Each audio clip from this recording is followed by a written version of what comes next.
Qualquer dúvida, vocês me interrompam, podem perguntar, certo? Eu vou colocar aqui a apresentação.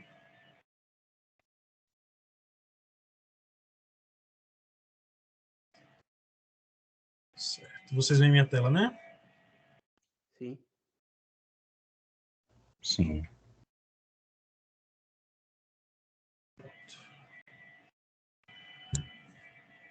Pronto, beleza. Então, a gente continua com substituição nucleofílica. A gente parou na estereoquímica das reações de substituição. Aliás, de SN2, né? A gente não falou ainda de SN1, mas vocês vão ver que uma das coisas que distinguem os produtos de SN1 e SN2 é a estereoquímica do produto, né? A estereoquímica da reação, certo? Então, como a gente já falou na aula passada, para a reação de substituição bimolecular, como no estado de transição eu tenho ambas as espécies interagindo, eu tenho tanto o nucleófilo quanto o grupo abandonador, a reação de SN2 sempre acontece com inversão de configuração, certo? O nucleófilo ele só pode entrar pelo lado oposto do grupo de saída. O HOMO do nucleófilo ataca o LUMO do carbono eletrofílico, o grupo de saída sai do lado oposto, e aí a configuração inicial da molécula é invertida, certo? Não necessariamente, não quer dizer que sempre, por exemplo, que uma molécula de partida seja R, você tem a segurança de que o produto vai ser S. Você vai ter que fazer a análise do produto também, porque a ordem de prioridade pode mudar, né? Quando o nucleófilo entra, o grupo abandonador sai, não necessariamente você fica com os mesmos grupos em ordem de prioridade ali. Então, sempre é importante checar. Mas a configuração inicial da molécula vai ser sempre invertida. Eu vou mostrar para vocês por quê, certo? Então, eu tenho o nucleófilo atacando o carbono eletrofílico, o grupo de saída aqui, o estado de transição, onde eu tenho a hidroxila parcialmente ligada ao carbono, que está parcialmente ligado ao cloreto, ao átomo de cloro, e vocês veem que aqui eu tinha os 3 hidrogênios para esse lado. Quando a hidroxila entra e o cloro sai, elas se invertem, certo? Nesse caso aqui, eu tenho 3 grupos iguais, né? Eu tenho 3 hidrogênios. Então, não há diferença em estereoquímica do produto, porque o produto não aparece como estereoisômeros, né? Eu tenho um único produto para essa reação. Isso vai fazer diferença, esse tipo de ataque nucleofílico vai fazer diferença quando o reagente e os possíveis produtos, são quirais, né? Quando eu tenho um reagente quiral e um produto quiral, é que isso se torna importante. Então, por exemplo, o ataque nucleofílico aqui acontecendo, o grupo abandonador saindo, e aqui eu tenho uma hidroxila substituindo um átomo de bromo. A hidroxila ela vai ter que entrar por esse lado, o bromo vai sair por esse lado, tem inversão de configuração, e o bromoalcano original se torna num álcool com a configuração invertida. Então, eu tinha o S2-bromooctano, eu formo o R2-octanol, certo? Considerando que essa reação acontecesse exclusivamente por SN2. A gente vai ver mais à frente que esses dois mecanismos eles podem competir entre si, o SN2 e SN1, mas isso é mais à frente. Certo? Então, se eu tenho uma reação que acontece por SN2, nesse caso aqui, o produto de partida tem configuração, o reagente tem configuração S, produto, configuração R. Beleza? Essa é uma das características da reação de SN2. Se uma reação acontece por substituição nucleofílica bimolecular, o produto vai ter sempre configuração invertida em relação ao reagente. Tranquilo? Essa inversão de configuração, ela acontece por conta desse ataque e pela reação ser consertada, né? A entrada de um grupo acontece concomitantemente à saída do outro grupo. E aí eu sempre inverto essa configuração. Beleza? Então, uma reação que acontece exclusivamente por SN2 é estereoespecífica. Beleza?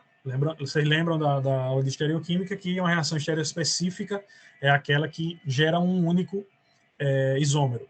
A estereosseletiva é quando ela gera os dois isômeros, mas em proporções diferentes. Nesse caso aqui, SN2 é estéreo específica.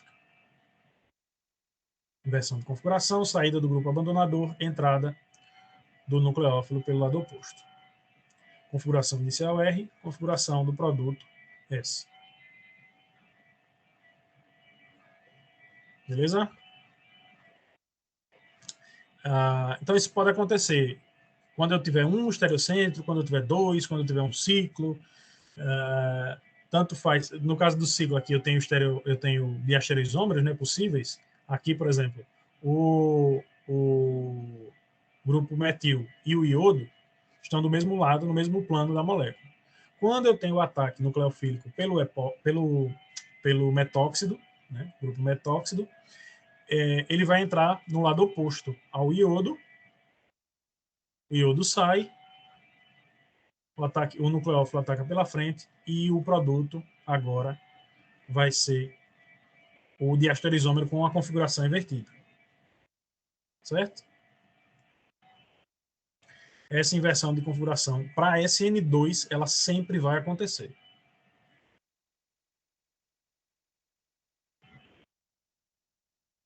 E aí eu posso escolher qualquer grupo de entrada, qualquer grupo de saída. Desde que a reação aconteça por SN2, o ataque sempre vai acontecer com inversão de configuração.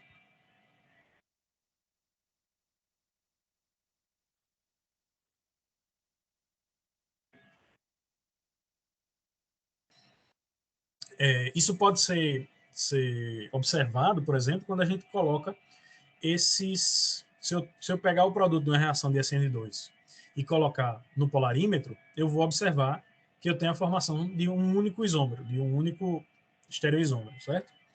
Então, dependendo do tipo de reação que eu fizer, eu sempre vou observar, se eu fizer por SN2, eu sempre vou observar o isômero oposto. Então, o R, nesse caso, o R bromoctano vai formar o álcool S, o S bromoctano vai formar o álcool R. Isso numa reação estéreo específica. Então, eu teria a formação de um único isômero. Se ela for estereoseletiva, novamente, eu vou formar um isômero preferencialmente, mas os dois seriam formados, certo? Então, sempre tem essa inversão.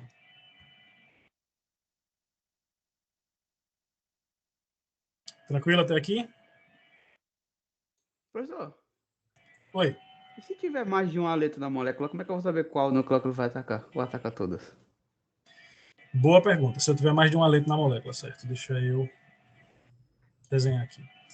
Eu tenho algumas situações diferentes. Então, digamos, por exemplo, que eu tenha... Eu vou usar diol como exemplo, porque é o que eu trabalho mais ali no dia a dia, e eu posso falar para vocês com dados, certo? Então, digamos que eu tenho esse diol,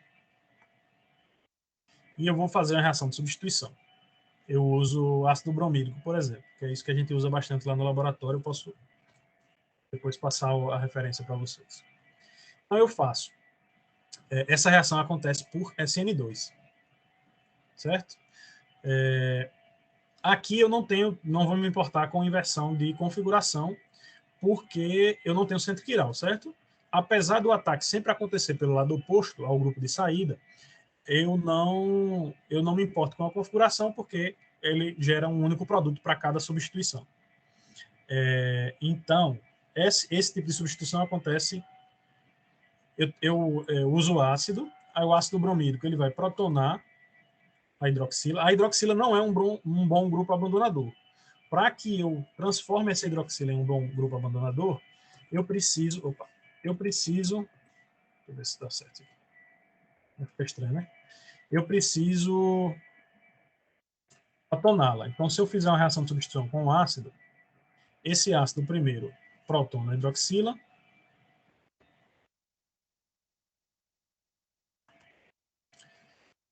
depois de protonada, essa hidroxila se torna um grupo abandonador e o brometo vai atacá-la, certo? Isso aqui, essa molécula de água sai como grupo abandonador. E eu tenho a substituição, certo? Nesse caso aqui, as duas hidroxilas, eu tenho um diol simétrico, as duas hidroxilas têm a igual probabilidade de ser substituídas, certo? Então, a depender do tempo que eu deixo das condições de reação, da temperatura e do tempo que eu deixo essa reação acontecendo, eu posso ter tanto o composto monossubstituído. Eu vou colocar só em uma hidroxila? Não, vou colocar nas duas. Eu posso ter composto monossubstituído. Vejam que esse diol é simétrico, eu estou colocando os dois aqui, mas esses dois compostos são iguais, é a mesma molécula. Ou eu posso ter o composto, no final das contas,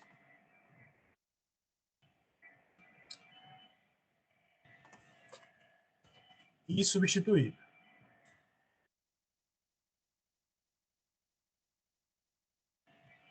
Certo?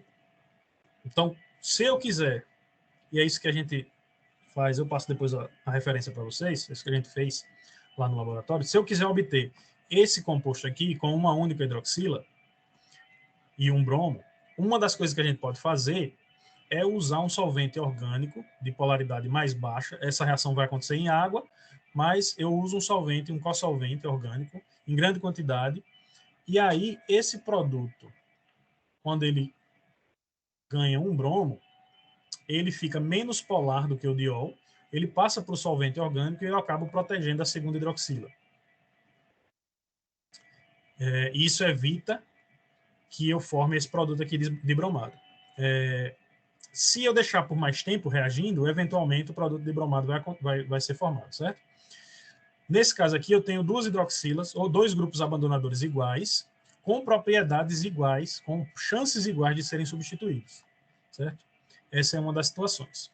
Eu tenho outra situação onde, digamos que eu vou usar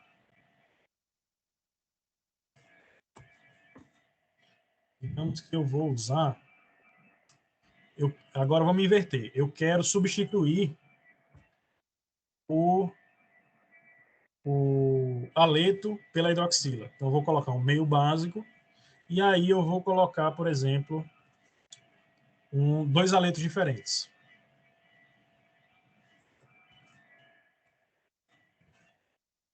Dois aletos diferentes. E aí, esse ataque, agora, eu tenho duas situações diferentes. Esse ataque pode acontecer aqui, ou ele pode acontecer aqui. Certo? Aí, eu tenho um grupo abandonador. Os dois são bons grupos abandonadores, mas o iodo é melhor. Então, eu espero, se eu colocar, por exemplo, um equivalente de hidroxila para esse composto aqui, eu espero formar mais do composto com uma hidroxila desse lado e o bromo, do que do contrário, com uma hidroxila desse lado e iodo. Certo? Porque como esse grupo abandonador é melhor, ele tende a sair mais rapidamente e essa substituição tende a acontecer de forma mais pronta, mais imediata. Certo? Se eu tivesse, por exemplo, em vez do bromo, eu tivesse um átomo de cloro, o iodo é muito melhor grupo abandonador do que o cloro. Então, eu esperaria que essa substituição acontecesse ainda mais nesse carbono aqui. Certo? Então, eu tenho que avaliar, quando eu quiser prever qual é o produto que eu espero de uma reação, eu tenho que avaliar a estrutura da minha molécula, tenho que avaliar a estrutura do meu reagente, a natureza do grupo abandonador e a natureza do nucleófilo. Certo? A gente vai ver mais à frente que, a depender do tipo de grupo abandonador, do tamanho dele, de como ele estabiliza a carga negativa, a gente vai ter um tipo de reação. A depender do tipo de nucleófilo, também do tamanho do nucleófilo, se ele é base, se ele é neutro, tudo isso influencia na natureza da reação. Eu tenho ainda a possibilidade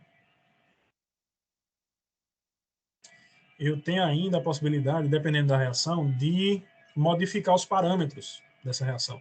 Então, digamos que uma reação aconteça por controle cinético. Então, um produto vai formar em maior velocidade, aliás, em maior quantidade, porque a reação daquele produto é mais rápida, certo? Eu posso ter, por exemplo, uma energia de ativação menor, então ele atinge o produto de forma mais rápida. E aí, geralmente eu faço a reação em temperatura mais baixa, por exemplo, se eu quero o produto cinético.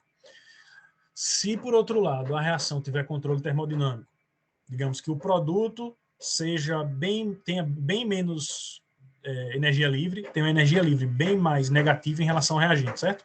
Uma reação muito exergônica. Só que a energia de ativação dela é alta. Então, para atingir o produto, eu preciso aumentar a temperatura, por exemplo, para vencer essa energia de ativação. Então, para cada reação, eu vou precisar estudar e saber quais são as condições ótimas para aquele determinado produto que eu espero, certo? A gente fala na aula de reações de substituição, ou de eliminação, de adição, o que quer que seja, mostrando substituições mais pontuais, né? Eu vou substituir A por B. Mas, na realidade do laboratório, é muito comum você ter mais de um grupo que pode ser atacado. Então, às vezes, eu vou fazer uma reação de substituição e eu faço bastante isso. A gente faz uma reação de substituição usando um alcino terminal e eu preciso desprotonar esse alcino com uma base. E do outro lado da molécula, eu tenho uma hidroxila. Deixa eu desenhar ela aqui para mostrar para vocês. Se eu tento fazer essa reação direta, eu não consigo, porque a base vai atacar a hidroxila. Deixa eu mostrar aqui. Então, digamos que eu tenha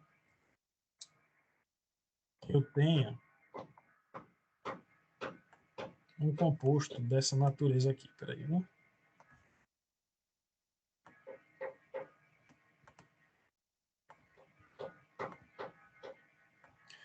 Tem um composto dessa natureza aqui.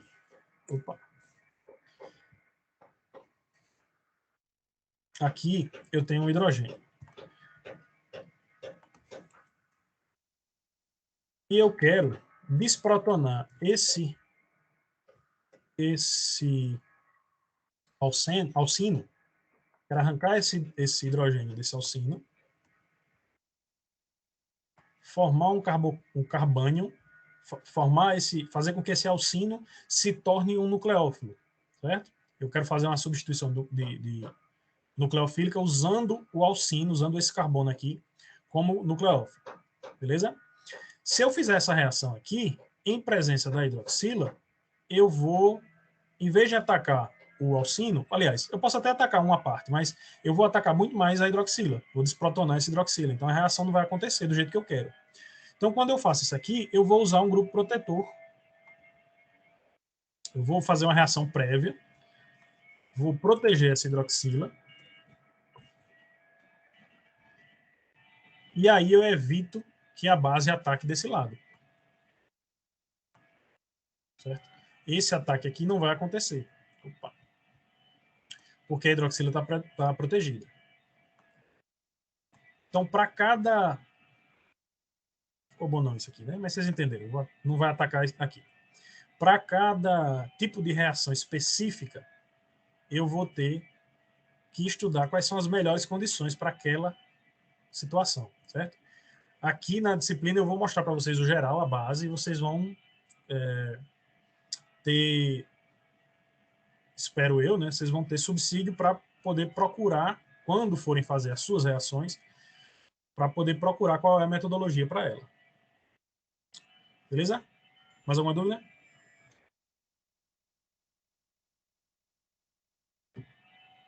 Eu tenho outros grupos abandonadores também, como já falei anteriormente.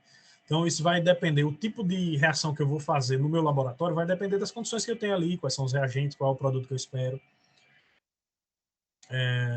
A gente está considerando também, por exemplo, eu vou falar para vocês individualmente, reações de substituição nucleofílica. Depois eu vou falar de reações de eliminação. Mas essas reações não estão em ambientes separados, certo? Dependendo das condições, elas podem competir. Então, tem reagente que eu vou usar que vai formar, mais à frente a gente vai falar de carbocátions. Então, tem reagente que eu vou usar que vai formar um carbocátion que, dependendo das condições, ele vai favorecer substituição ou eliminação. Então, a gente vai precisar entender cada um desses mecanismos para conseguir prever e conseguir escolher qual é a melhor metodologia para a nossa reação dentro do laboratório. Beleza?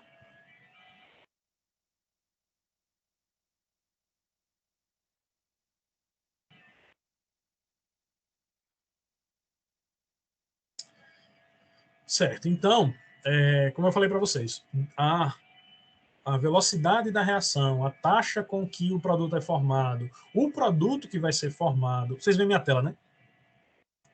Sim, sim. Sim. Fico confuso com esse negócio aqui. Tudo isso vai depender dos componentes dessa reação. Então, eu preciso de um carbono eletrofílico, de um grupo abandonador e de um nucleófilo, certo? Então, a depender da natureza desses componentes, eu vou ter diferentes condições reacionais. Então, para nucleófilos, por exemplo, é muito comum usar base de Lewis. Eu uso base de Bronsted, como eu mostrei para vocês, como hidróxido, por exemplo, mas é muito comum usar base de Lewis como nucleófilos. Então, por exemplo, eu posso fazer uma reação com sulfeto de metílico, uma reação de substituição ao halogênio, ao iodo, certo?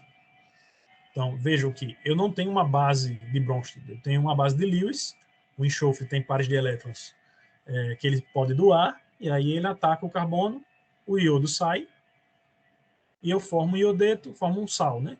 Iodeto de trimetilsulfônio. Então, vejam, a formação desse sal, ela advém de uma reação de substituição nucleofílica, beleza? O produto de dois componentes neutros vai formar uma ligação iônica com esse sal aqui. Tá. O solvente também é muito importante nas reações de substituição.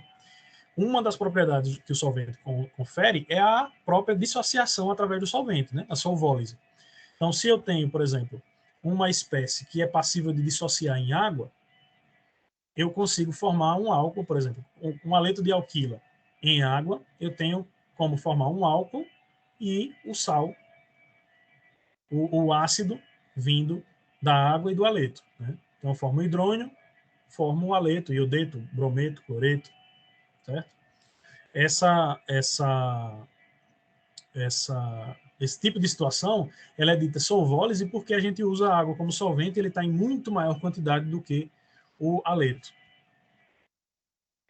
A depender do nucleófilo que eu uso, eu vou ter diferentes velocidades reacionais, certo? Então, se eu tiver um bom nucleófilo, eu acelero a minha reação. A temperatura, o solvente, são vários fatores que influenciam.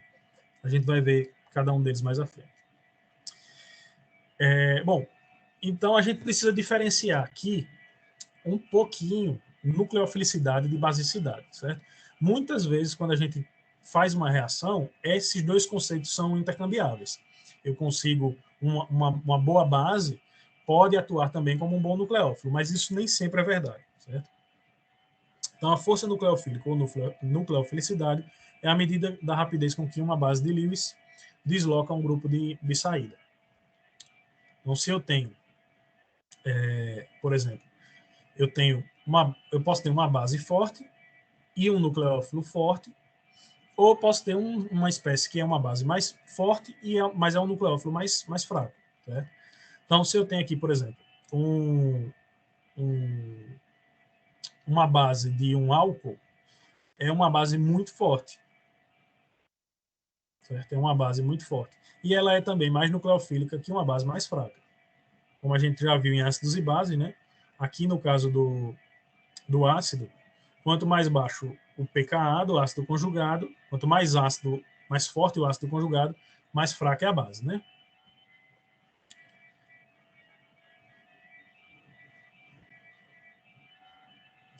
Certo. Então, ó, quando a gente tem no mesmo período da tabela periódica, vocês vão ver que à esquerda da tabela eu vou ter um aumento de basicidade e um aumento também de nucleofilicidade. Então, a hidroxila tanto é mais básica como é mais nucleofílica do que o íon fluoreto. E aí, a depender do tipo de reação que eu vou ter, que eu quero fazer, e das condições do meu laboratório, eu vou escolher qual é o melhor nucleófilo, certo? Então, eu tenho nucleófilos muito bons, espécies nucleofílicas muito boas, como iodo, como espécie de enxofre. Eu tenho nucleófilos bons, normalmente, isso é mais comum usar essa linha aqui com ataque nucleofílico. O iodo também a gente usa bastante. Então, brometo, íon hidróxido. Então, eu tenho várias possibilidades de escolha, certo? Os compostos de enxofre que a gente vê aqui em cima são muito comuns sendo usados na forma de ácido sulfônico, né? Derivados de ácido sulfônico. Acho que eu já falei um pouquinho, mas, por exemplo, um dos grupos abandonadores. Não, eu vou deixar para falar isso mais pra frente. Certo. Então, eu tenho algumas espécies que são melhores nucleófilos do que outras. Então, por exemplo, se eu quiser fazer uma substituição nucleofílica em água, ela vai demorar muito para acontecer, ou pode, no tempo reacional que a gente espera, pode não acontecer. Se eu basifico essa água, certo?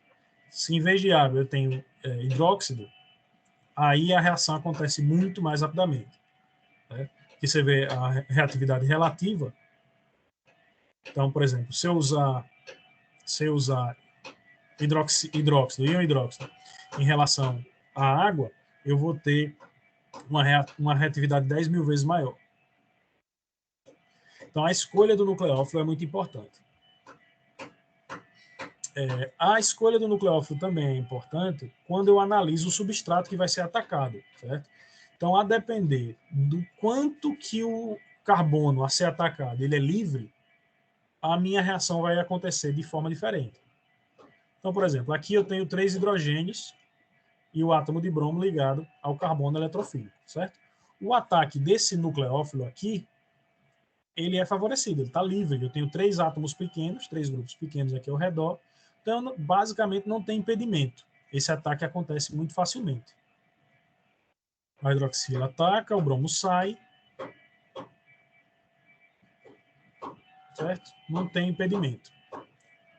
Quando eu tenho grupos maiores, eu começo a ter impedimento. Então isso aqui é bem mais complicado.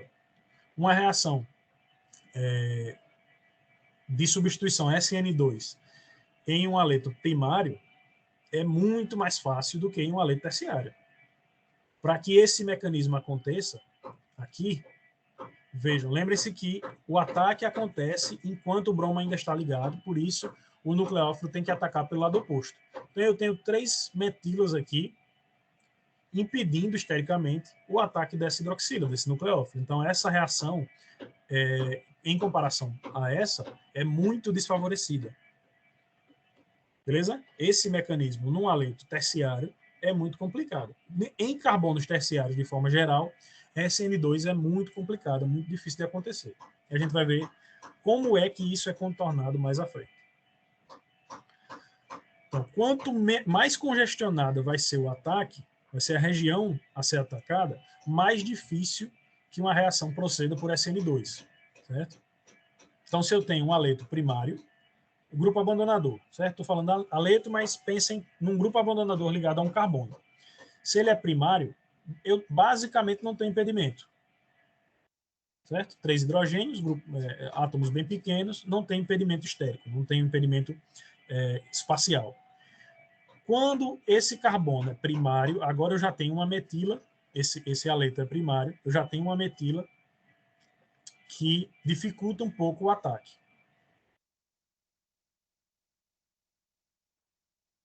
Certo? Quando eu tenho secundário, esse ataque passa a ser ainda mais difícil. Quando eu tenho um haleto terciário, aí basicamente eu não tenho possibilidade do ataque acontecer aqui. Ó. Esse carbono aqui, ele está blindado pelos 3 grupos que estão ao redor. Certo? Então é muito difícil que um nucleófilo ataque por essa região. Para que seja SN2, ele precisa atacar pelo lado oposto. Então, ele tem que entrar aqui, ó. Vocês enxergam como está congestionado?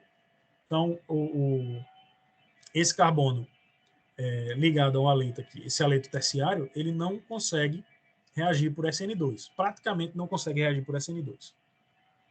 Tá claro isso? Sim. Tá claro. Professor, mas qual seria a implicação no caso... Ah, não. No caso, você vai explicar agora, né? Qual que seria... Vai ser nesse momento que o senhor vai explicar sobre a metodologia mais prática, sobre a reação de substituição do BR, ou necessariamente? Quando ele está congestionado assim, né? Eu vou falar um pouco mais à frente. Eu já adiantando, é um tipo diferente de mecanismo. Então, os dois mecanismos que a gente trata, o SN2, é esse que eu estou falando agora, o bimolecular, e para essas situações onde eu tenho maior congestionamento, a reação normalmente se processa por um mecanismo unimolecular, que eu vou mostrar mais à frente. Beleza? Beleza.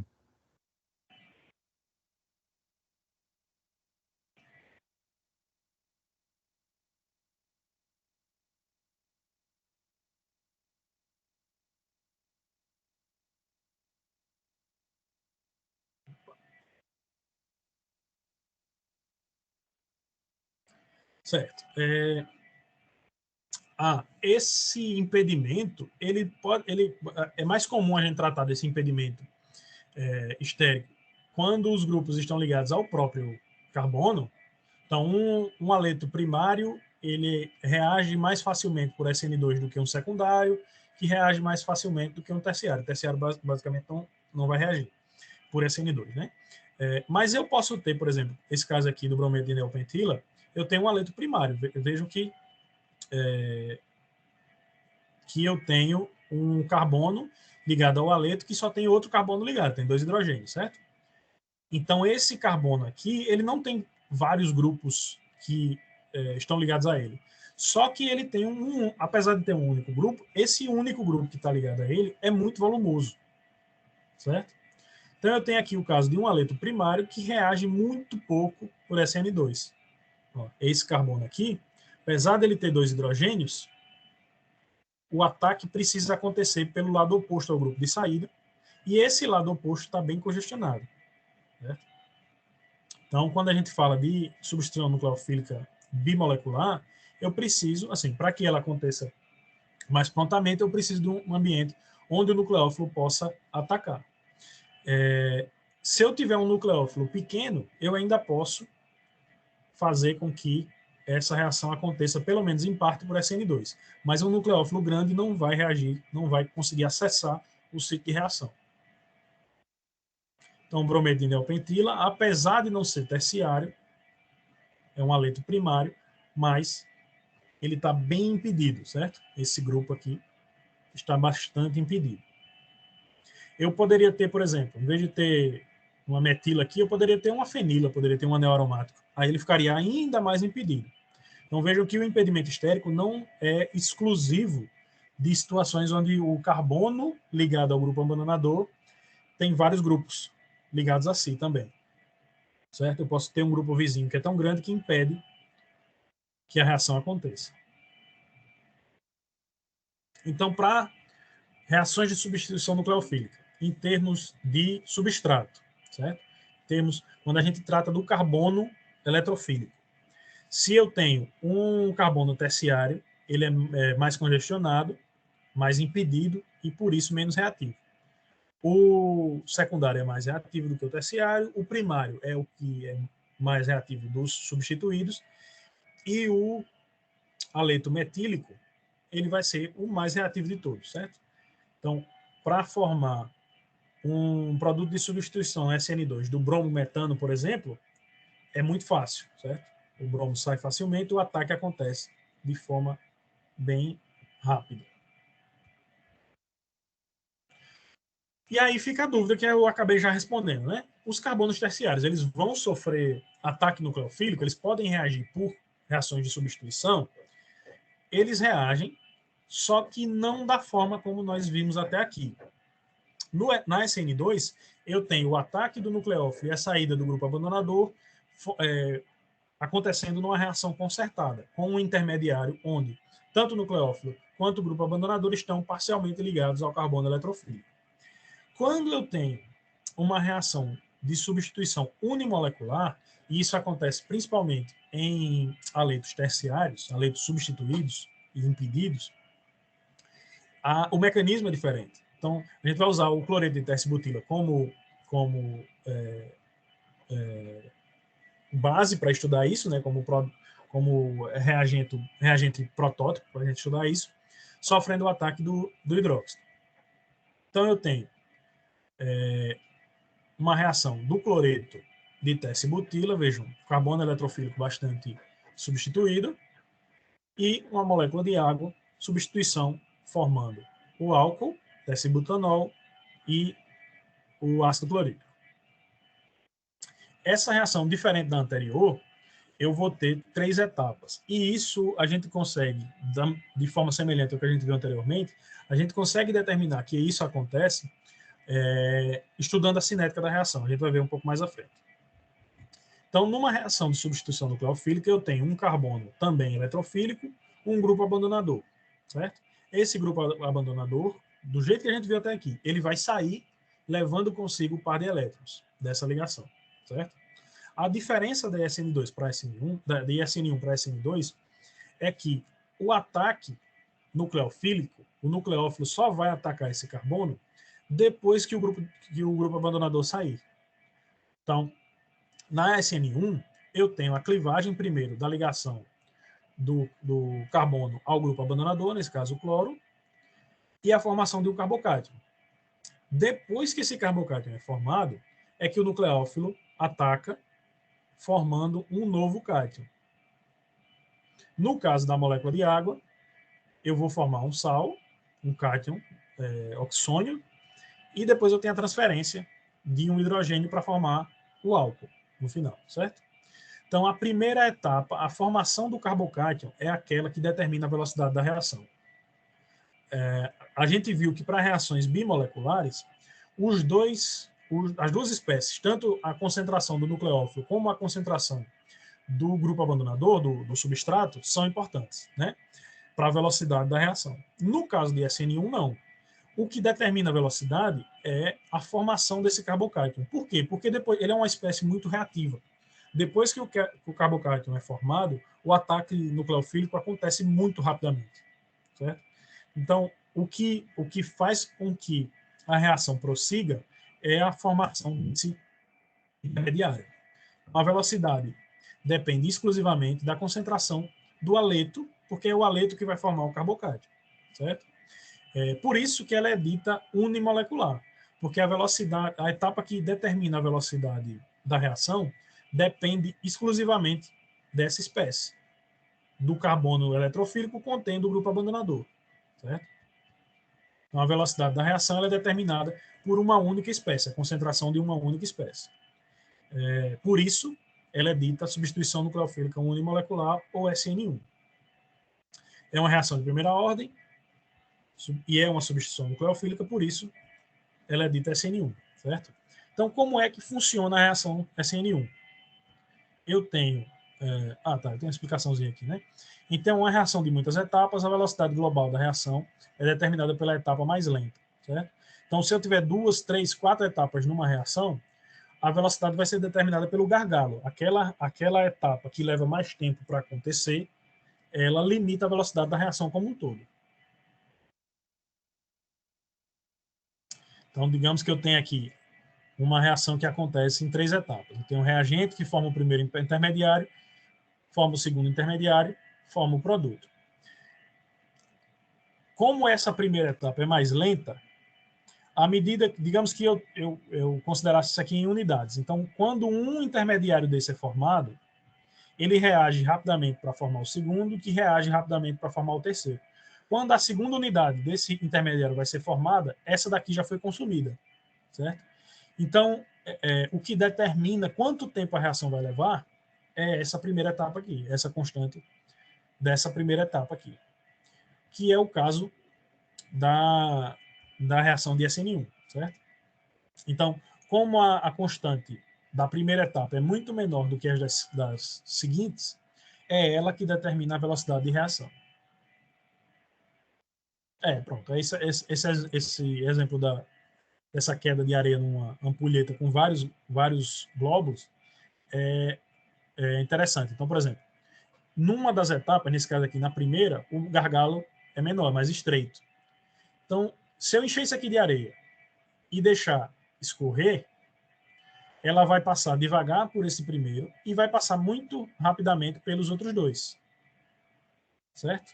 Então, esses dois gargalos aqui, eles não influenciam em nada na velocidade com que essa areia desce para a última esfera aqui no chão, no fundo, certo? O que determina a velocidade da queda da areia é essa etapa aqui. Por isso, ela é dita etapa determinante. Beleza? Em SN1, essa etapa determinante é essa aqui, ó. Eu tenho o carbono eletrofílico ligado ao grupo abandonador. Essa heterólise aqui, com a saída do íon do brometo e a formação do carbocátion, é que determina a velocidade, certo?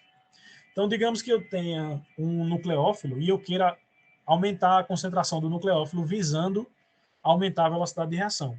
Não vai fazer diferença nenhuma, porque o nucleófilo só vai poder atacar depois que o carbocátion for formado.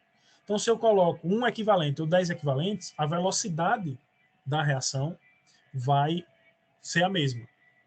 Ela depende exclusivamente da formação do carbocátion. Então, aqui eu tenho a heterólise, saída do brometo, formação do meu carbocátion.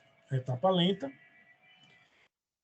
Depois que o carbocátion é formado, ele vai ser rapidamente atacado por uma molécula de água, certo? Isso aqui acontece. Os carbocátions, eles fazem parte de uma classe chamada de intermediários reativos, que a gente pode considerar que eles reagem imediatamente. Então, ele é formado e no momento em que ele é formado, ele é atacado por uma espécie, nesse caso aqui, nucleofílica. Existem outros intermediários reativos, né? Então, carbânions, carbenos, radicais, todos esses nitrenos são intermediários reativos. Depois que ele é formado, ele reage muito rapidamente. Então, eu formo o oxônio, né? Formo um cátion, e esse cátion aqui vai perder um próton depois para formar um álcool. Então, essa etapa é rápida e essa etapa também é rápida.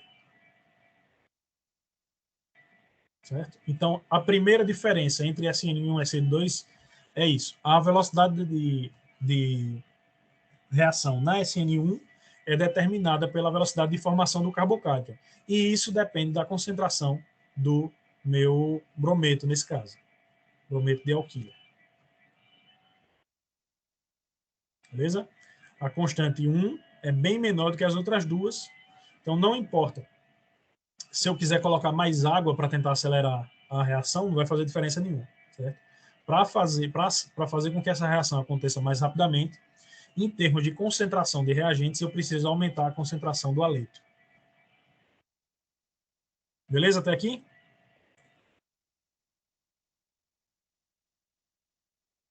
Sim, não tem muito problema, cara, agora. Oi?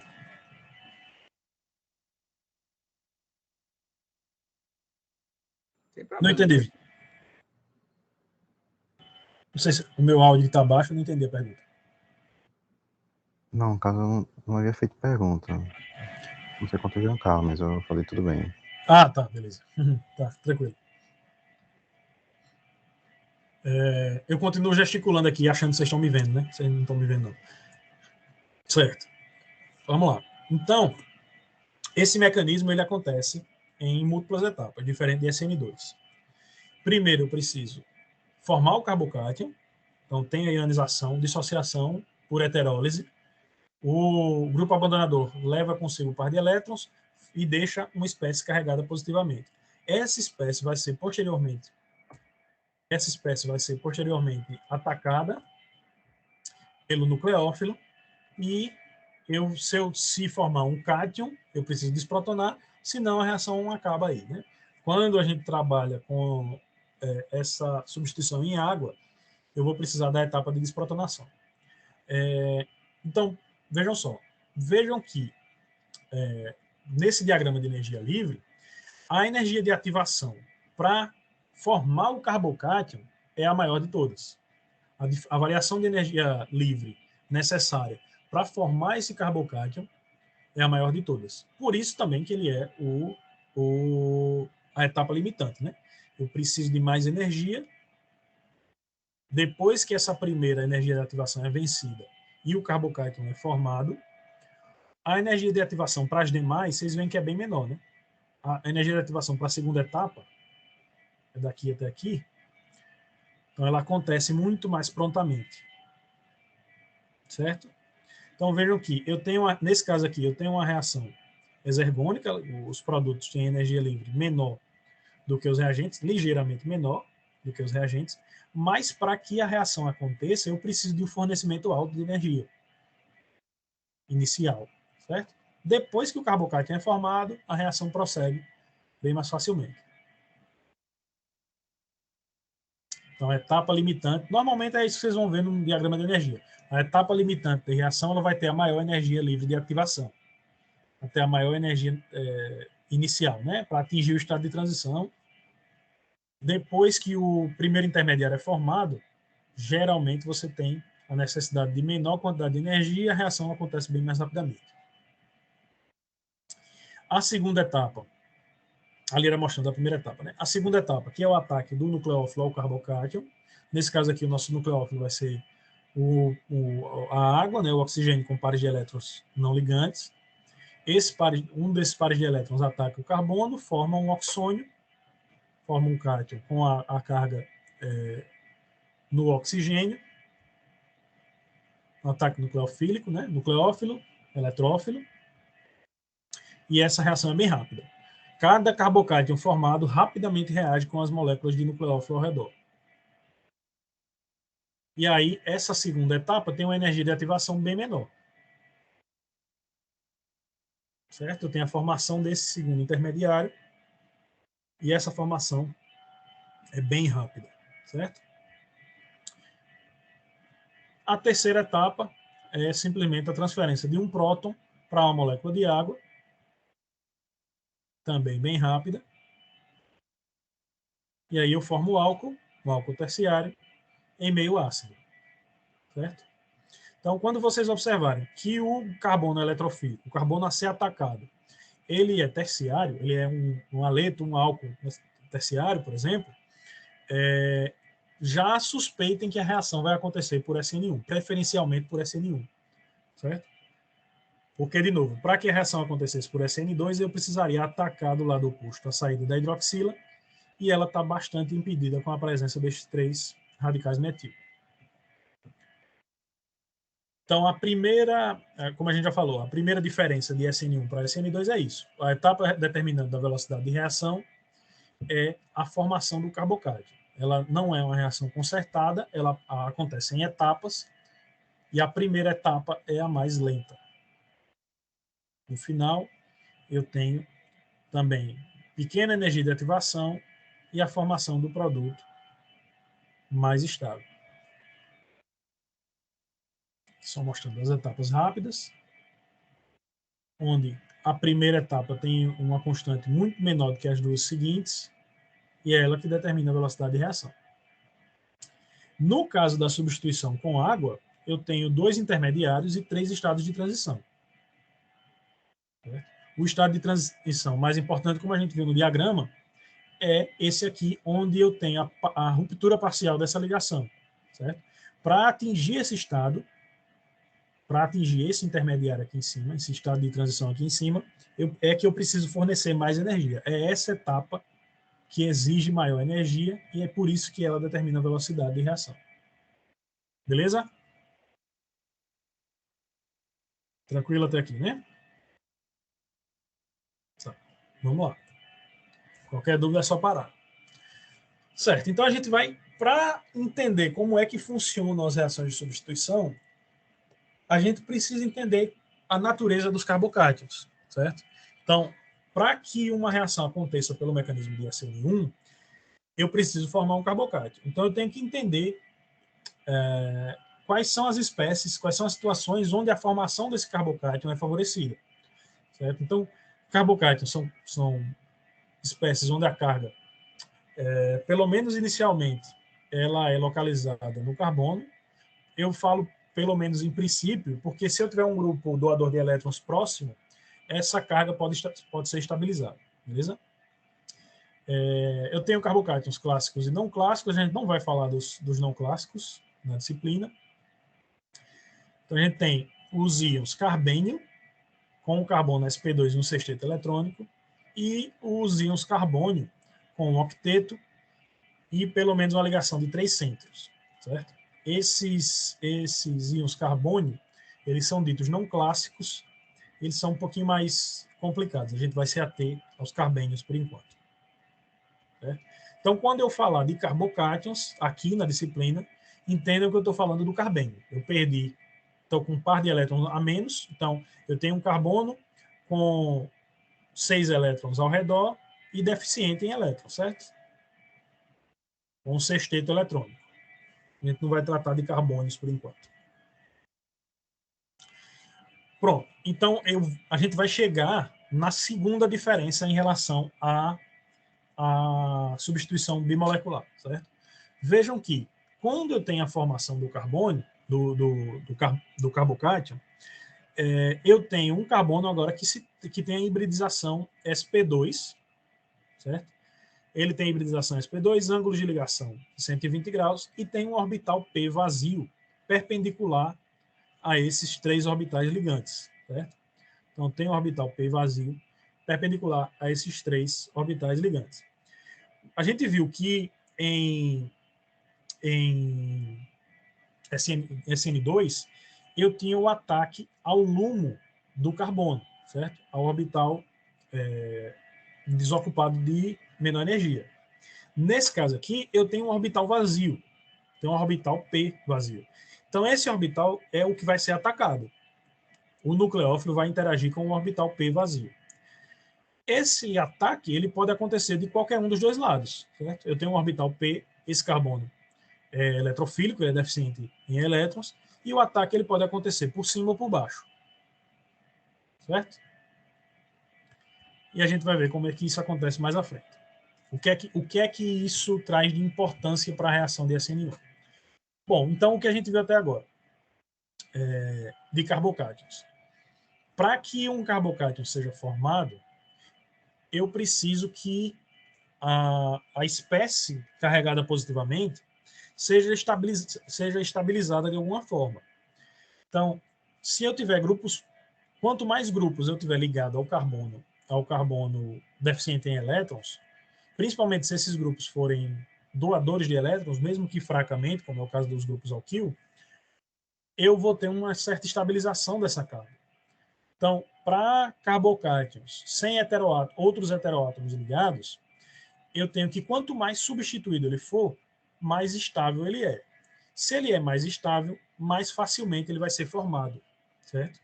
Então, o carbocátion metila é o menos estável de todos. Se eu tenho um CH3 ligado a um grupo abandonador, é muito, muito, muito difícil formar um carbocátion a partir desse grupo aqui. À medida que ele vai sendo substituído, a facilidade de formação, a estabilidade desse carbocátion aumenta, certo? Então, é muito difícil formar um carbocátion primário, é um pouco mais fácil formar um carbocátion secundário e, de todos os possíveis, o terciário, nesse caso aqui, vai ser o mais prontamente formado. E isso é mais um motivo pelo qual a reação de SN1 acontece tão bem em grupos abandonadores ligados a carbonos terciários. Então, quando o carbono eletrofílico é terciário, é um aleto terciário, é um álcool terciário, por exemplo, a reação vai se processar mais facilmente por SN1. Beleza? Dúvidas até aqui? A gente vai ver aqui na sequência algumas características que estabilizam esse carbocátion, certo? Então, quanto mais estável vai ser o carbocátion formado, quanto mais características estruturais estabilizem esse carbocátion, mais facilmente ele vai ser formado.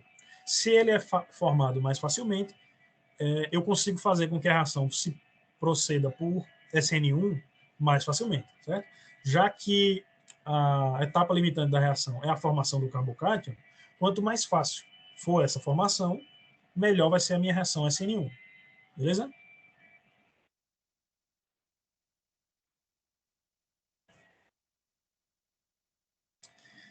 Certo. Então, a gente já começou a ver aqui, mas tem alguns fatores que influenciam na estabilidade desses carbocátions. Certo? Então, qualquer fator que distribua a carga estabiliza o carbocátion. Certo? Quanto mais localizada a carga for, mais instável vai ser, mais fácil, mais difícil vai ser a formação desse carbocátion. Então, alguns fatores que influenciam nessa estabilidade são esses aqui: a hiperconjugação, a ressonância, efeito indutivo, conjugação de orbitais, a presença de heteroátomo, que acaba caindo nas anteriores também, a possibilidade de rearranjo e migração, e quando eu tenho carbocátions em biciclos. Certo? Então, como é que isso funciona? Quando eu tenho, além do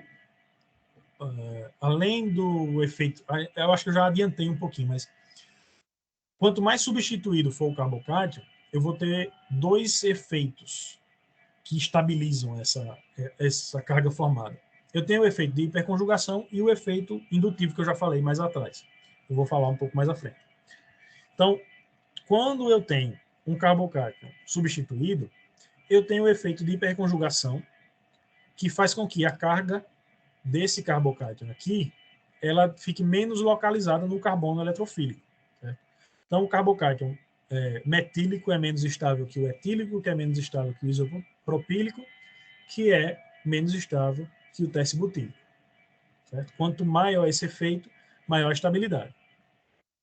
Essa hiperconjugação, ela vem dessa deslocalização de elétrons através da superposição de orbitais. Certo? Então, eu tenho aqui um orbital vazio. Tem esse orbital vazio aqui do carbocátion que foi formado pela saída do grupo abandonador. A hiperconjugação é essa sobreposição desses orbitais. Então, aqui eu tenho um orbital ligante com dois pares de elétrons, com um par de elétrons, e a presença desse par de elétrons diminui a densidade de carga nesse carbono aqui do lado. Certo? Então, quanto maior esse fator de hiperconjugação, maior é a estabilidade do carbocátion formado. Deixa eu ver se eu já adiantei para o efeito indutivo. Não. Então, quando eu tenho aqui um carbocátion mais substituído, eu vou ter uma maior estabilização dessa carga. Tem a doação de elétrons, ainda que pequena, né? Os grupos alquil são fracamente doadores de elétrons, mas ainda assim são. E por isso eles conseguem estabilizar. Então, se eu tenho um carbocátion terciário com 3 grupos aqui ligados, essa carga fica menos localizada no carbono, eu diminuo a densidade de carga desse carbono. Então, o terciário vai ser mais estável que o secundário, mais estável que o primário, que é mais estável que o metílico.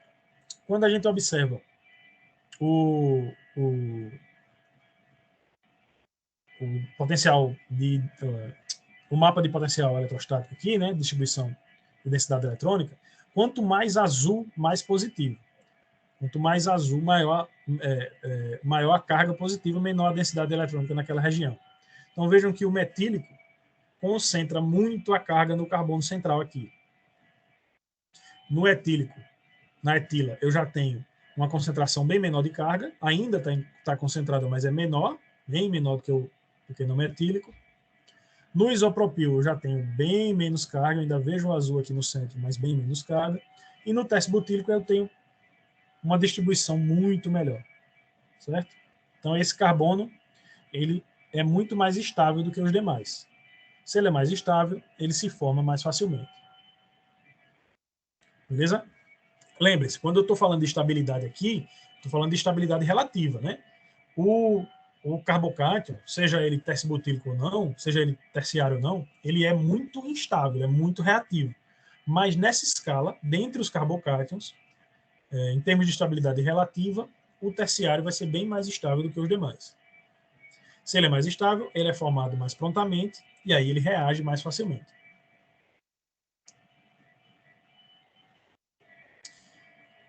Além disso, eu tenho a possibilidade do efeito indutivo, certo? Se eu tiver carbonos, se eu tiver grupos doadores de elétrons ou retiradores de elétrons, eu vou ter estabilização ou desestabilização, certo? Então, se eu tenho uma carga positiva localizada num carbono e do lado eu tenho um grupo retirador de elétrons, como é o caso do flúor, aqui, eu aumento ainda mais a densidade nesse carbocátion, certo? Eu diminuo a estabilidade dele ainda mais. Então, se eu tenho um grupo abandonador próximo, esse efeito aqui prejudica a formação do carbocátion, a estabilidade do carbocátion, desculpa, certo? Quando eu tenho um grupo doador de elétrons, levemente, mesmo que seja ligeiramente doador de elétrons, eu tenho essa estabilização, esse efeito de estabilização. Beleza? Então, quanto mais substituído, maior esse efeito indutivo. Quando eu tenho um grupo doador.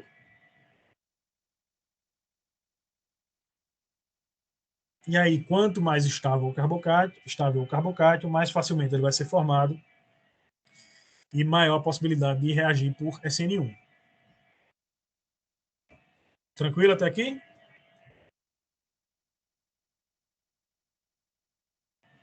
Tranquilo. Certo. O próximo efeito de estabilização é a possibilidade de ressonância, certo? Então, como eu já falei para vocês, quanto mais localizada é uma carga, mais instável vai ser aquela espécie, né? Quando eu tenho, pode ser um carbocátion ou não, qualquer espécie carregada, seja carga negativa ou positiva, quanto mais localizada é aquela carga, mais fixa é aquela carga, mais instável é a espécie. Quando eu tenho próximo do carbocátion, próximo do carbono eletrofílico, eu tenho uma dupla ligação, ou eu tenho um anel aromático, ou eu tenho uma ligação tripla, ou eu tenho um heteroátomo, que favoreça a possibilidade de deslocalização dessa carga por ressonância, eu tenho maior estabilidade da espécie formada, certo? Então, por exemplo, esse carbocátion aqui, ele é alílico, eu tenho uma dupla ligação vizinha. Essa dupla ligação, ela pode fornecer um par de elétrons aqui, deslocalizar esse par de elétrons, e eu tenho dois contribuintes de ressonância com cargas em carbonos diferentes, certo? Isso faz com que essa carga positiva, no híbrido de ressonância, ela fique distribuída. Ela não fica localizada nesse carbono ou nesse carbono. Ela é distribuída na molécula. E assim, essa espécie é bastante estabilizada. Né? Carbocátions alílicos são bastante estabilizados por ressonância. Alílicos, benzílicos, enfim. Então, ó, se eu tenho um carbocátion benzílico, por exemplo, carbocátion benzílico, eu tenho a possibilidade de migração desses pares de elétrons, como a gente viu lá em ressonância, tem a migração desses pares de elétrons e eles vão ser estabilizados. A depender do grupo que está ligado ao anel aromático, eu posso ter estabilização ou desestabilização, certo? Então, por exemplo, se eu tenho um éter ou uma mina, por exemplo, essa carga, eu tenho a possibilidade de deslocalização dessa carga, certo? Se eu tenho um grupo retirador de elétrons, tenho uma nitrila, eu tenho um grupo nitro, eu localizo ainda mais a carga no carbocátion, certo? Então, mesmo tendo um anel aromático, eu tanto posso ter estabilização, quando eu tenho um grupo doador de elétrons, como eu posso ter desestabilização ainda mais se eu tiver um grupo retirador de elétrons.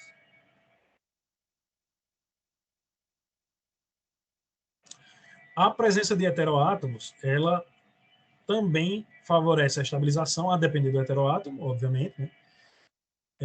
Favorece a estabilização por também deslocalizar a carga. Então, se eu tenho um oxigênio passível de doar elétrons ligado ao carbono, esse carbocátion, essa carga no carbono, ela é deslocalizada por ressonância, um par de elétrons do oxigênio forma uma dupla ligação e a carga vem para o oxigênio. Então, eu estabilizo esse carbocátion. Da mesma forma, se eu tiver uma amina, par de elétrons do nitrogênio forma uma dupla ligação, forma uma imina, um saldo de imínio, um cátion, e aí eu deslocalizo essa carga em relação ao carbono, certo? Tudo isso favorece a formação desses carbocátions. E se favorece a formação dos carbocátions, favorece a reação de substituição nucleofílica unimolecular.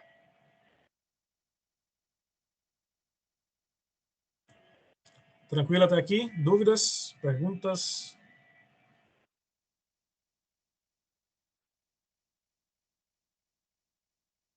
Todo mundo acompanhando?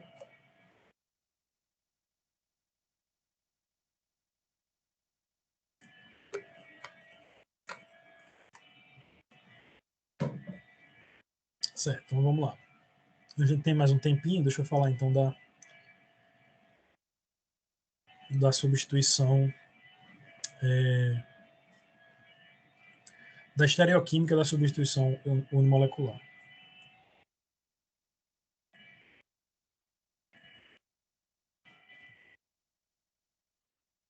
Vocês estão vendo minha tela? Não. Não. Ah, tá, peraí.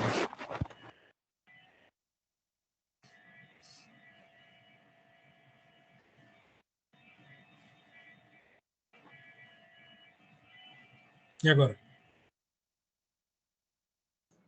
Agora sim. Pronto, beleza.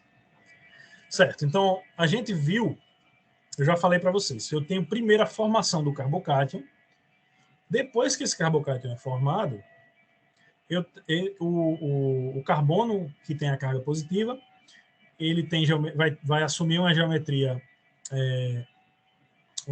plana, né?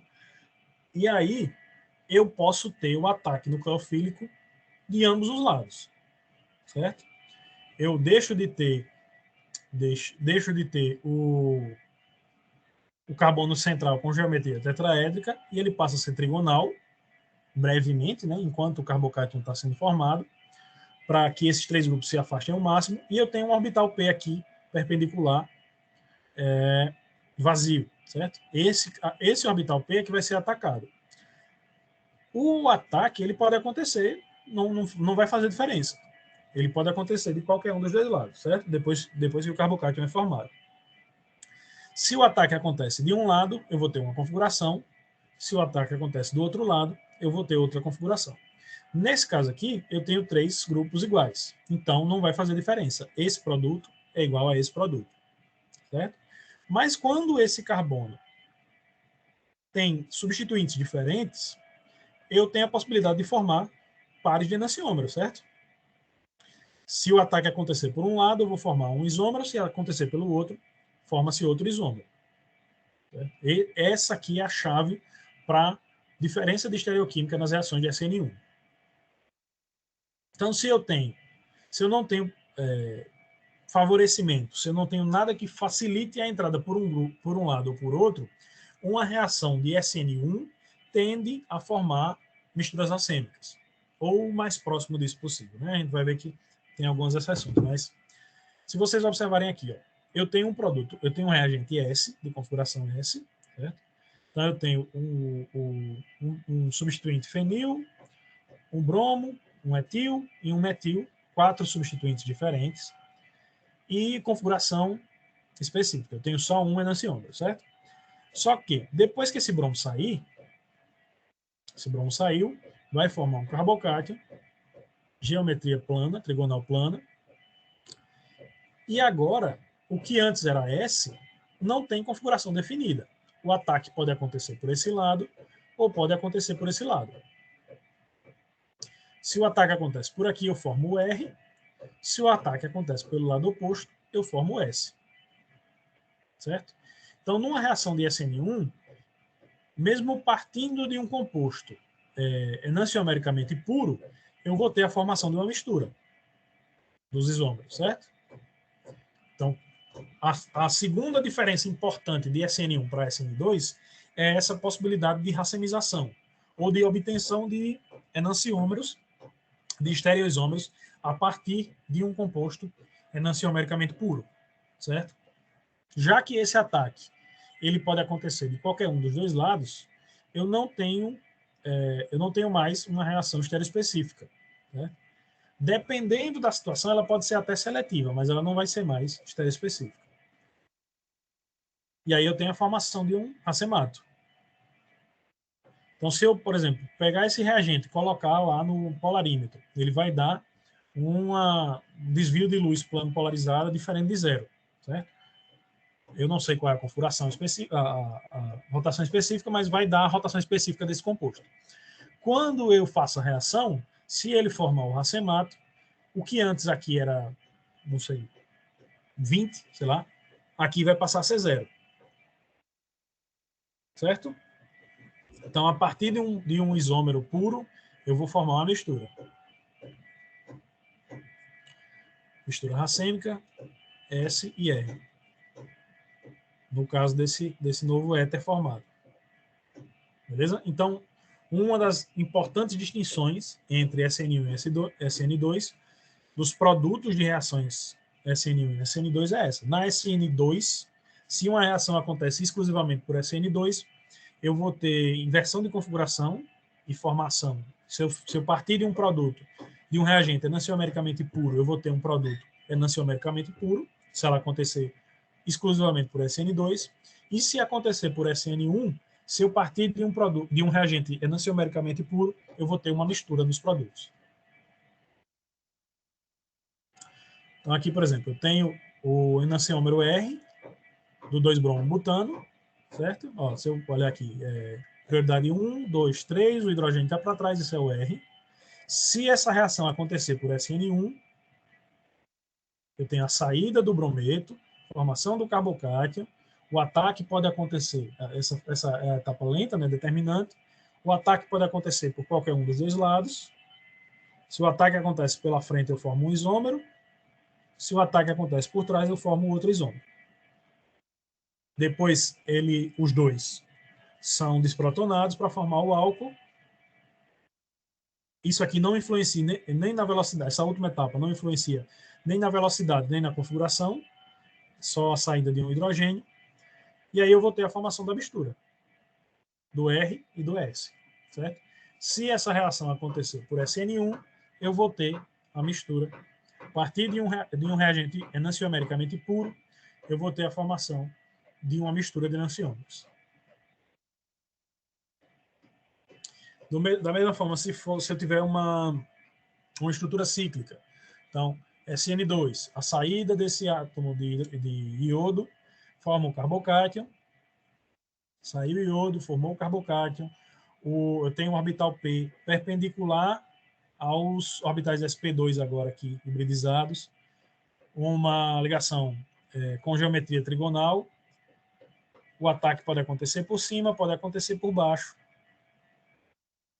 Se acontece por cima, eu formo um isômero. Se acontece por baixo, eu formo outro isômero.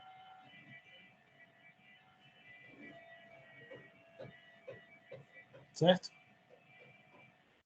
Então, a reação de SN1 vai formar produtos com misturas de isômeros.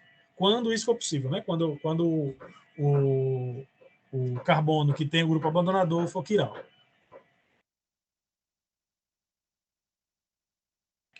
Beleza até aqui? Beleza. E sempre é 50-50, né? Quando forma desse jeito. Boa pergunta. Boa pergunta. Ou dá para ser seletivo? A gente vai ver mais à frente que não necessariamente fica 50-50, certo? Tem algumas condições que vão favorecer a formação de um ou outro e, principalmente, quando eu tiver o grupo abandonador estiver ligado a um carbono secundário, eu vou ter competição entre SN1 e SN2. E aí, quando eu tenho essa competição, eu não tenho racemato, não tenho 50-50, certo? Mas a gente vai ver isso mais à frente. Eu tô assim, por enquanto, eu estou tratando de situações onde eu tenho ou 100% SN1 ou 100% SN2. Então, se eu tivesse 100% SN2, eu tenho inversão de configuração total, reagente enantiomericamente puro, produto enantiomericamente puro. Se for 100% SN1, eu vou ter formação do carbocátion, geometria trigonal planar, ataque pode acontecer de um lado ou do outro, formação de racemato, certo? Essas são situações ideais. Mas a gente vai ver que na prática eu tenho mistura, né? Tudo isso está acontecendo ao mesmo tempo. Certo. Certo, pessoal. Mais dúvidas? Acho que eu vou parar por aqui em solvólise. A gente vê estereoquímica. Na aula seguinte a gente começa a partir de solvólise. Vocês têm alguma dúvida? Querem perguntar mais alguma coisa? Deixa eu parar aqui a gravação.